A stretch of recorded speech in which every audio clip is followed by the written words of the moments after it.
Você ouve agora a Palavra que Cura, com o pastor Tiago Mendes. Oferecimento Semeadores do Reino, uma semente para a vida. Abra a tua Bíblia comigo em Jeremias. O tema da minha mensagem de hoje é o desafio de Gileade, parte 1. Capítulo 8 de Jeremias. O desafio de Gileade, parte 1. Você que está anotando, anote, preste muita atenção em cada tópico, porque é uma palavra poderosa em Deus. O desafio de Gileade, parte 1. Domingo que vem eu vou estar pregando a segunda parte dessa mensagem. Jeremias, capítulo 8. Todos encontraram, sim ou não? Versículos 21 e 22 apenas. Querido, segura na cadeira, porque tu hoje vai voar em nome de Jesus, amém? Quantos querem voar em Deus aqui? Fala assim, primitiva, lugar de cura. O profeta Jeremias, escrevendo no capítulo 8, versículo 21, diz: estou quebrantado pela ferida da filha do meu povo. E ele diz: estou de luto, o espanto se apoderou de mim. Acaso não há bálsamo em Gileade? Ou não há em Gileade médico? Por que, pois, não se realizou a cura da filha do meu povo? Amém? Fecha a sua Bíblia por enquanto e olha aqui em mim, por favor. Presta atenção na viagem dessa palavra. Capítulo 8, versículo 21, Jeremias está completamente desesperado, Ronan. O profeta, pastor Vanderlei, ficou pinel, ficou doido. Ele fala assim, estou quebrantado pela ferida da filha do meu povo. A ferida da filha do meu povo. A revelação é o seguinte: a filha do meu povo é a igreja.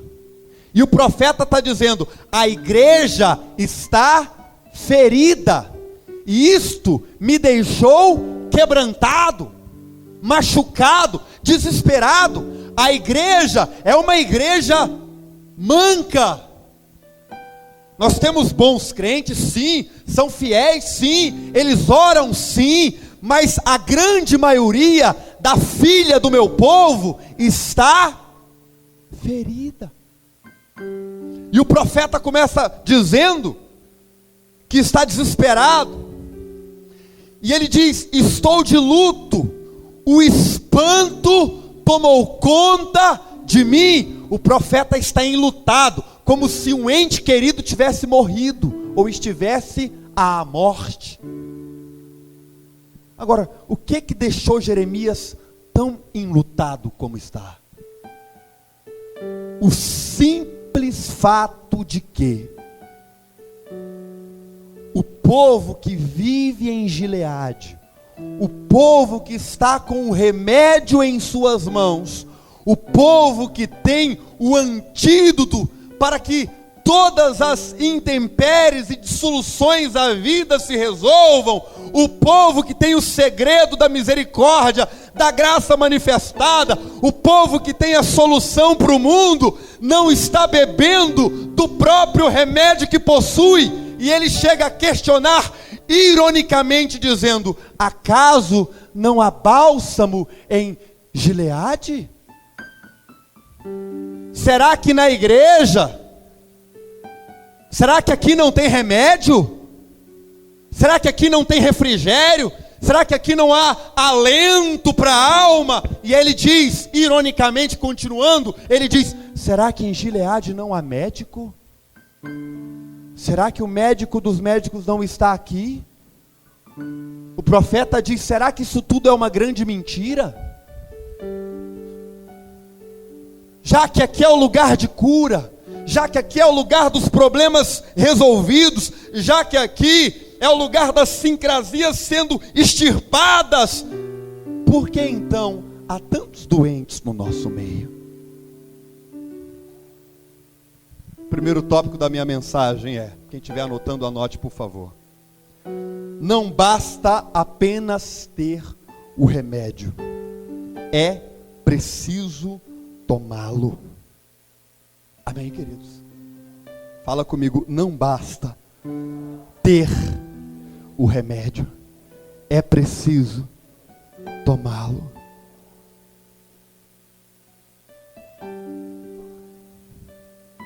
A gente vê as nossas prateleiras cheias de Anador, de Doril, que mais? De Dorflex, Sorrisal, também Sorrisal não. O cara está com a cabeça explodindo de dores e dores. O remédio está ali, e ele fala: o remédio está aqui, por que a minha cabeça não para de doer?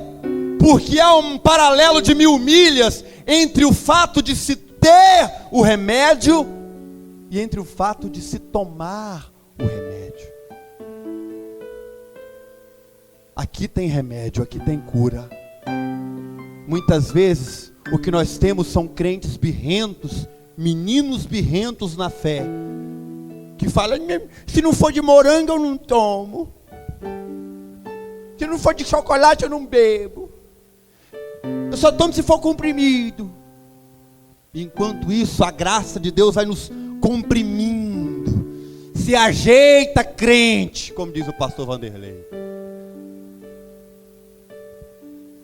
Muitas vezes o remédio não tem o gosto que nós queremos, mas em Gileade tem bálsamo, em Gileade tem médico, em Gileade tem cura. Aleluia, Senhor, nós te louvamos.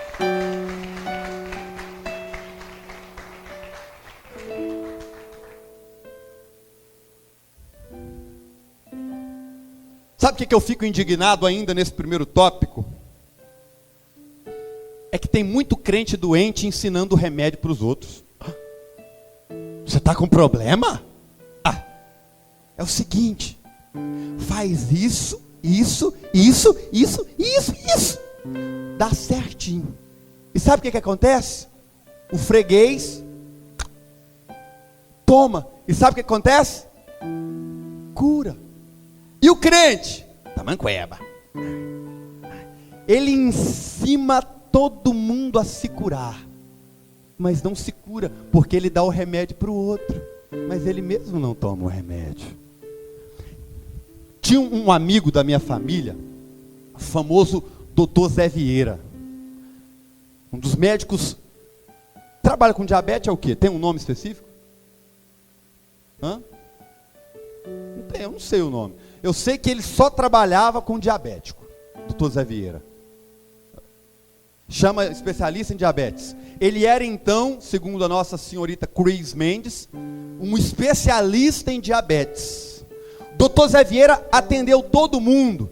Ele inclusive atendeu uma tia minha que sofreu diabetes e infelizmente morreu ainda na adolescência, irmã da minha mãe. E o Dr. Zé Vieira, ele era o melhor de Goiânia na área de tratamento a diabetes. E sabe de que o Dr. Zé Vieira morreu? De diabetes. Tem muito crente, olha, para você não ir para o inferno, é assim. Para a tua vida financeira melhorar, é dizimar, é ofertar, é isso, é aquilo. Ele sabe a receita, mas ele não quer beber o remédio. E é isso que deixa Jeremias enlouquecidamente angustiado, quando ele diz: será até quando a filha do meu povo, até quando a igreja vai permanecer ferida com remédio na partilheira? Quantos estão me entendendo? Digam: ô Jesus, misericórdia. Se aparecer um vizinho com um problema lá igualzinho o seu, você vai saber resolver. É verdade ou não é? Mas o remédio amarga na nossa boca, na boca do outro não amarga. Toma, infeliz! Vocês estão me entendendo? Diga misericórdia. Segundo tópico da mensagem: esteja disposto a olhar a vida na direção de Gileade. Fala comigo: estar disposto a olhar a vida na direção de Gileade. Fala para o teu irmão assim: olhe a vida na direção de cura, de conserto. Amém? Abra a tua Bíblia comigo agora, no livro de Gênesis, no capítulo 31, versículo 21. Querido, acompanhe passo a passo essa mensagem. Deus vai falar muito contigo hoje, muito. É uma palavra poderosa em Deus, essa aqui. É a palavra do Senhor. A palavra do Senhor é poderosa. Capítulo que, irmãos? 31, e versículo 21, né? Tá certo, então, vamos lá. Vamos ver o que a gente descobre aqui. 31, 21. E fugiu com tudo o que lhe pertencia. Fala assim: fugiu. Aí depois, irmãos, diz: levantou-se, passou o Eufrates e tomou o rumo da montanha de Gileade. Em algumas traduções vai dizer: e olhou na direção de Gileade. Algum de vocês tem a tradução que fala assim? Colocou o rosto na direção de Gileade. Mais alguma tradução que gostaria de destacar? A sua, irmão divino. Olhou para a montanha de Gileade. Ok. Agora deixa a tua Bíblia aberta, não leia nenhuma vírgula e olha aqui para mim. Eu vou contar a história de um homem chamado Jacó. Bom, Jacó era filho de quem mesmo? Como é que é o nome do pai dele? Aquele Isaac, rapaz, que era filho daquele outro velho chamado Abraão.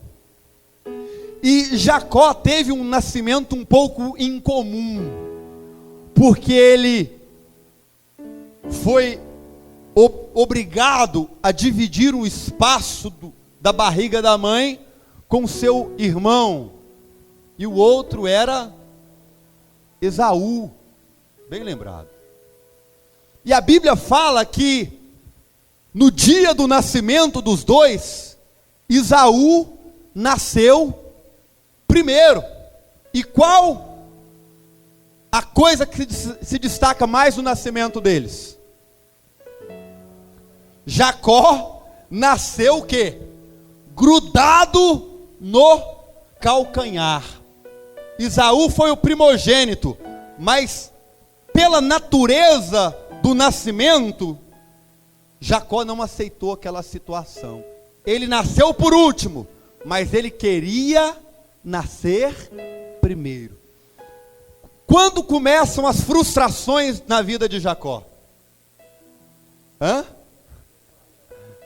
No nascimento. Quando a mãe abre as pernas, começa o sofrimento de Jacó. Vocês podem rir, é verdade.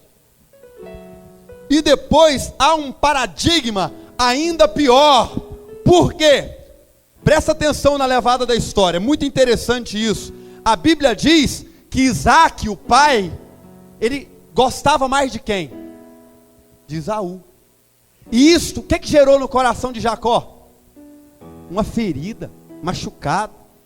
O menino cresceu, o que é sentimento de rejeição? Eu já queria ter nascido primeiro, nasci por último. Agora papai nem me dá bola, só olha para mim. E aí vinha a mãe com um consolo, que ao invés de resolver o problema, gerava outro. Porque a Bíblia diz que Esaú era homem de caça, trabalhador do campo. Todavia e por via do que de fato na palavra está. Jacó era menino pacato.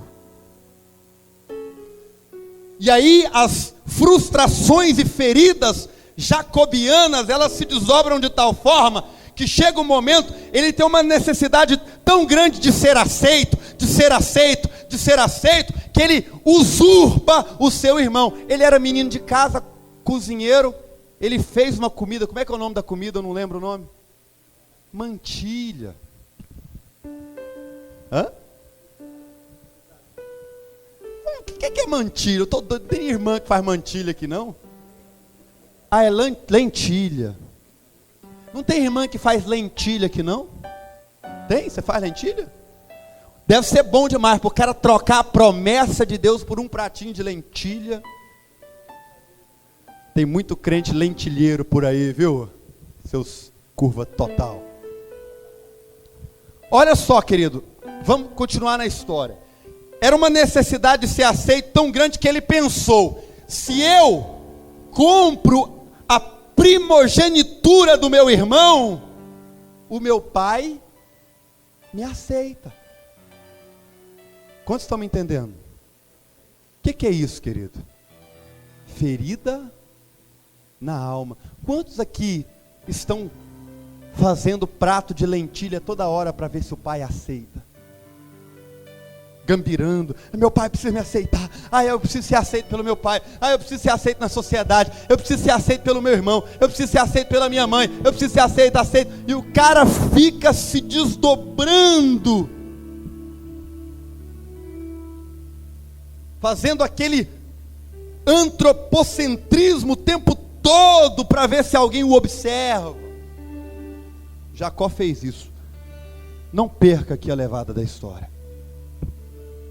Chega um momento que ele consegue enganar o pai, recebe a bênção do velho Isaac, já cego no final da vida.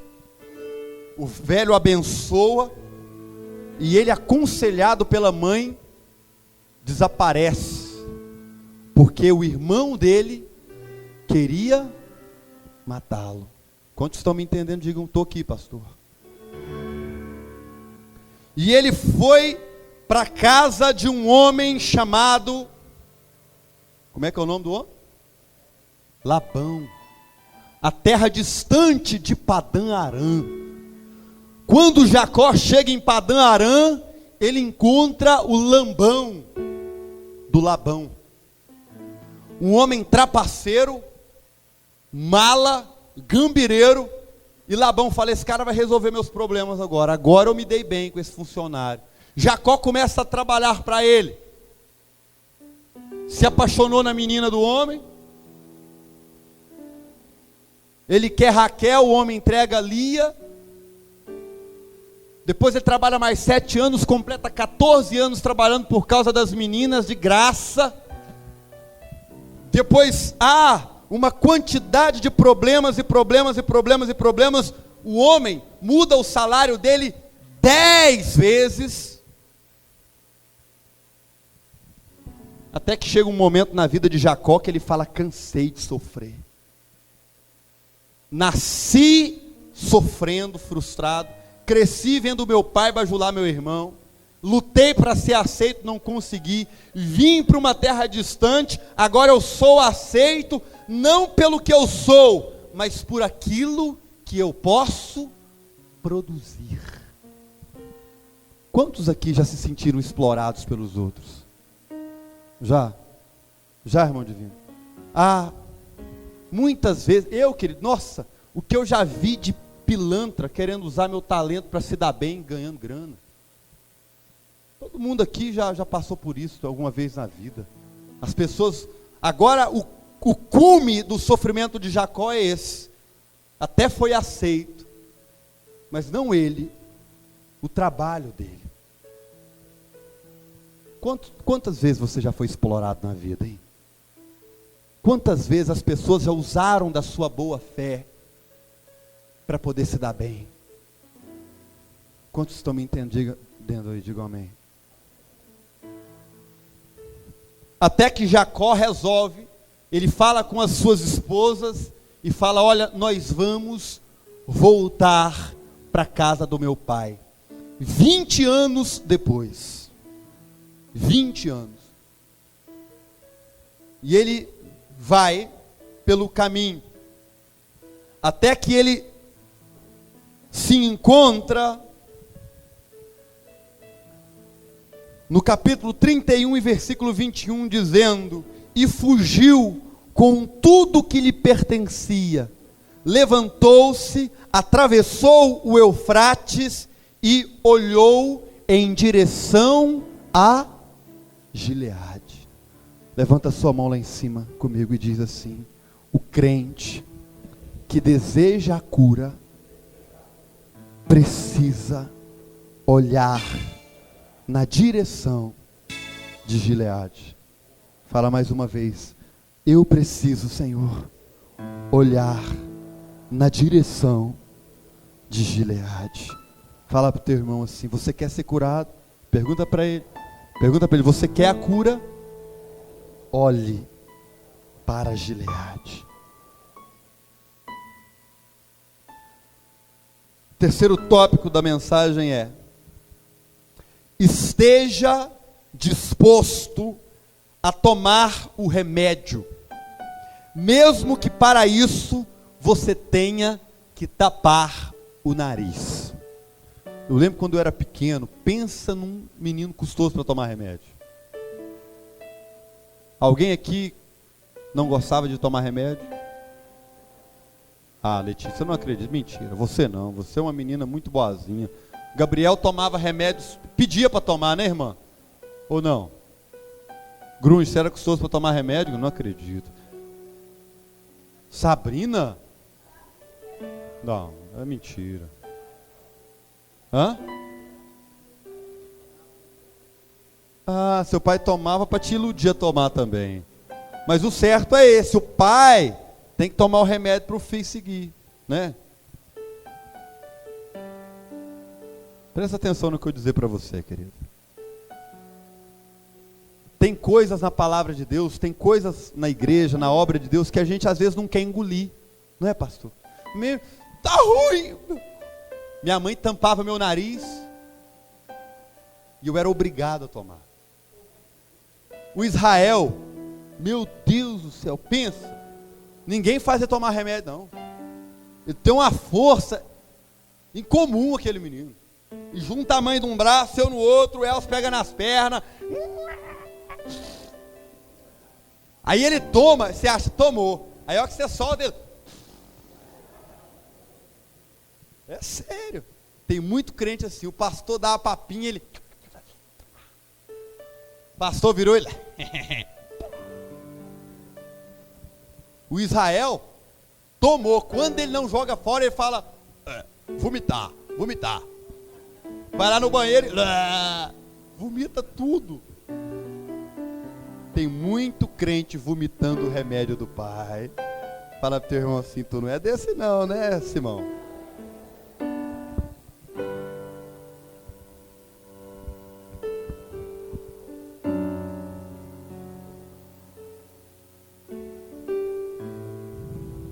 Três coisas para a gente terminar agora. Fala comigo assim: em Gileade há desabafo. Fala mais alto: em Gileade há desabafo. Gênesis 31, do 36 ao 42. Aqui, Jacó fugiu de quem? Do seu sogro. Como é que é o nome dele? Lambão, né? E o sogro ficou grilado, Nilson José, correu atrás dele, e os dois começaram a discutir. E o sogro dele revista as malas dele, caçando umas imagens, e no versículo 36, Jacó abre o jogo, porque em Gileade há, mais alto, em Gileade há, Jacó diz: então se irou Jacó e altercou com Labão, e lhe disse: qual é a minha transgressão? Qual é o meu pecado que tão furiosamente me tens perseguido, havendo apalpado todos os meus utensílios que achaste e todos os utensílios de sua casa?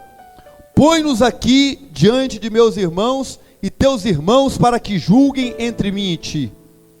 Aí ele começa a falar: 20 anos eu estive contigo, as tuas ovelhas e as tuas cabras nunca perderam as crias, e não comi os carneiros de teu rebanho, nem te apresentei o que era despedaçados pelas feras, sofri o dano, da minha mão te reparti, te paguei tanto furtado de dia como de noite, de maneira que eu andava de dia consumido pelo calor, de noite pela geada, e o meu sono me fugia dos olhos. 20 anos permaneci em tua casa, 14 anos te servi por tuas 2 filhas, e 6 anos por teu rebanho. 10 vezes você me mudou o salário. Se não fora Deus, o Deus do meu pai, e o temor de Isaque meu pai, por certo me despedirias agora de mãos vazias.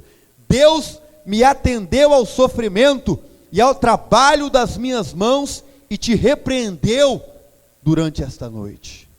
O que Jacó faz para Labão aqui? Ele faz um desabafo. Sabe por que tem muito crente magoado no nosso meio, querido? Sabe por quê? Porque não tem coragem de desabafar, Rosinha. Fica guardando. O Elcio trata mal, guarda. Depois ele trata mal de novo, guarda. Vai guardando aquilo, pesando. Chega a hora, nas palavras sábias de Dom Pedro I, ou foi o segundo que disse: independência ou morte? O crente tem que falar: ou desabafa ou morre. Não aguenta carregar isso no coração, querido. Ou eu vou para os tapas, eu resolvo, eu abro o jogo e diz: você me magoou, eu me sinto explorado, você sacaneou, você pisou na bola comigo, e eu estou aqui para nós brigar ou resolver esse negócio. Amém ou não? Chega a hora que Gileade se transforma no ponto, no epicentro, entre o pavio da pólvora e o barril de explosão. Gileade é o lugar do encontro do leão faminto com a zebra machucada. Gileade é o lugar onde a necessidade se encontra com a sua resolução, com o seu suprimento. É o lugar onde o desabafo é necessário. Tem muito crente capengando porque não desabafa, está carregando peso no lombo, mágoa de 20 anos atrás, que está... Quantos estão me entendendo, irmãos? Levanta a sua mão assim e fala: para ser curado, precisa desabafar. Fala para o teu irmão assim: quer ser curado, amado? Desabafe. Depois do desabafo, vem a segunda coisa. Depois do desabafo sempre vem isso. Fala comigo: em Gileade. Fala mais alto: em Gileade. A aliança. Aliança. Amém? Gênesis, capítulo 31, no versículo 44. Os dois brigam, desabafam, se consertam. E no versículo 44 eles fazem uma aliança.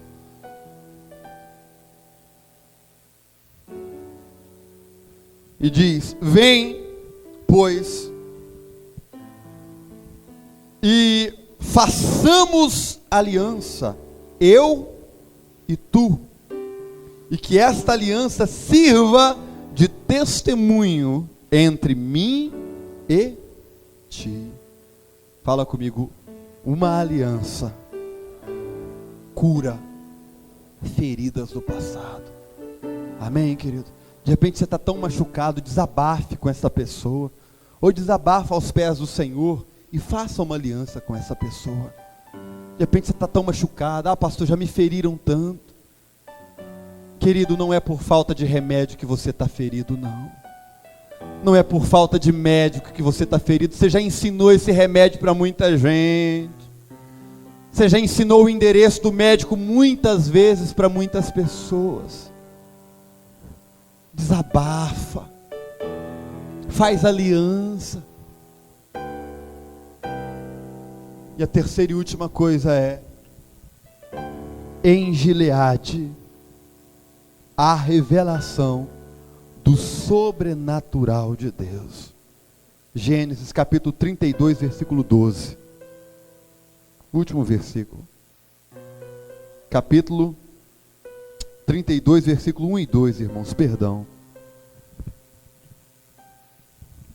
Diz: também, depois de ter resolvido em Gileade os problemas dele com Labão, Jacó seguiu o seu caminho, e anjos de Deus lhe saíram a encontrá-lo.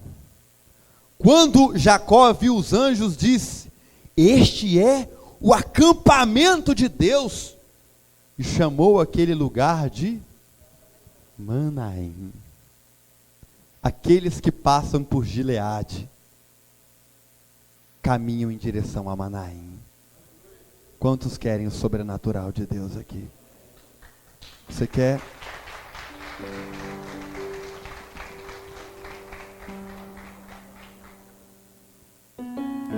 Coloque a tua mão no seu coração aí onde você está, querido.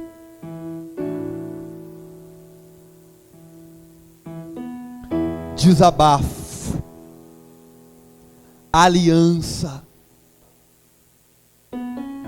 desabafo, aliança. Aliança fala de conserto. Deus fez uma aliança com o homem através de Jesus na cruz do Calvário. Fala de conserto. Com quantas pessoas você precisa se consertar? Quantas pessoas te magoaram, te feriram? E quantas pessoas você já feriu, você já magoou? O sobrenatural só vem depois do conserto. Não repita, mas medite comigo. O sobrenatural só vem depois do conserto. Eu estou cansado, Senhor, de viver no natural, de viver cheio de problema, de dor. Eu quero tomar o remédio que tem em Gileade, e que eu já ensinei, mas ainda não tive a ousada coragem de tomar. Em Gileade a cura. Muitas vezes nesses dias eu tenho estado como Jeremias. Eu tenho olhado para a igreja e tenho falado: Senhor, por que que a filha do meu povo continua doente? Por que que a igreja continua ferida? Será que não há bálsamo em Gileade? Será que este de fato não tem sido um lugar de cura? Por que muitos ainda capengam no nosso meio? Por acaso falta médico em Gileade? O médico de Gileade por acaso não está de plantão hoje?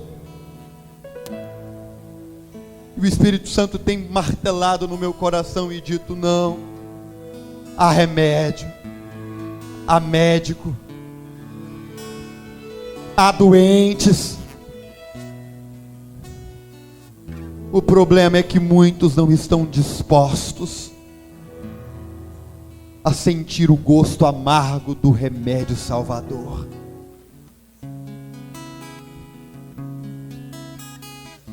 Feche seus olhos, querido. Coloque as duas mãos no seu coração e deixe o Espírito Santo começar a falar com você aí. Espírito Santo, Senhor, eu peço que o Senhor vá visitando cada coração nesse momento. Corações feridos, corações que se sentem rejeitados, que sentem a necessidade contundente de ser aceito, de querer estar em destaque o tempo todo porque não se sente aceito, se acha sempre o mais feinho. Jacó fazia de tudo para ser aceito, Pai, mas a cura só veio no dia em que ele resolveu desabafar, se aliançar com aquele que havia produzido a dor. E o dia que o sobrenatural veio sobre a vida dele, porque no sobrenatural Gileade se transforma em Manaim, na casa de Deus, no acampamento de Deus. Senhor, que a nossa vida ferida e machucada, que o nosso coração ferido e machucado se transforme em Manaim. Querido, sabe onde Jacó viu anjos? Viu anjos voando, foi dentro do coração dele mesmo, sabe? Simbolizando a presença de Deus, porque um coração machucado não pode ser acampamento de Deus, coração ferido não pode ser acampamento de Deus, mas quando ele se resolve, quando ele se aliancia com aquele que havia produzido a dor, ele vê anjos, ele vê a presença de Deus, e provavelmente ele bate no peito e diz: agora, este que era vale de Jaboque, este que era dor e sofrimento, este que era frustração, este coração que era cheio de sincrasias e de dissoluções e de ódios e de iras, se transformou em Manaim, em acampamento do Espírito Santo. Aleluia.